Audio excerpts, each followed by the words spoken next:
বছরের বেশিরভাগ সময় পানিবন্দী থাকে যশোরের ভবদহ বিল। তলিয়ে যায় মাছের ঘের ও যাতায়াতের পথ। জলাবদ্ধতার কারণে বাধ্য হয়ে নৌকায় চলাচল করতে হয় স্থানীয়দের, কিন্তু কচুরিপানা সেই পথকে আরও দুর্গম করে তোলে। উৎসবে খুশি হবে নগদে বেশি, কারণ ঘন্টায় ঘন্টায় আছে গিফট জেতার সুযোগ। ভোগান্তি কমিয়ে চলাচলের পথ সুগম করতে কচুরিপানা অপসারণ যন্ত্র আবিষ্কার করেছেন যশোরের মনিরামপুরের কুচুলিয়া গ্রামের লেদ মিস্ত্রি প্রদীপ বিশ্বাস। ৩ লাখ টাকা ব্যয়ে ১.৫ মাসের প্রচেষ্টায় তৈরি করেন যন্ত্রটি। ইতোমধ্যে গোপালগঞ্জ পানি উন্নয়ন বোর্ড তার এ যন্ত্রটি কিনেছেন বলে জানান তিনি।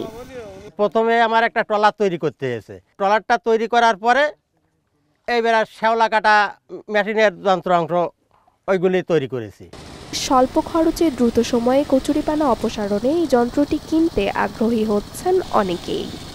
আগে যেমন হচ্ছে একদিনে 1 বিঘা পরিষ্কার করতে 12টা জন লাগতো, সেখানে আমার 3500-3600 টাকা খরচ হতো, সেখানে 2000 টাকা হয়ে যাচ্ছে। দেখে আমার খুব ভালো লাগলো এবং সেই শ্যালাকাটা মেশিন দেখার জন্য বা কেনার জন্যই আসলে আমি এখানে উপস্থিত হয়েছি। প্রদীপের উদ্ভাবিত যন্ত্রের মাধ্যমে যেমন জলাবদ্ধ এলাকায় চলাচল সহজ হবে, তেমনি রক্ষা পাবে মাছের ঘেরও। Desk report, channel 24।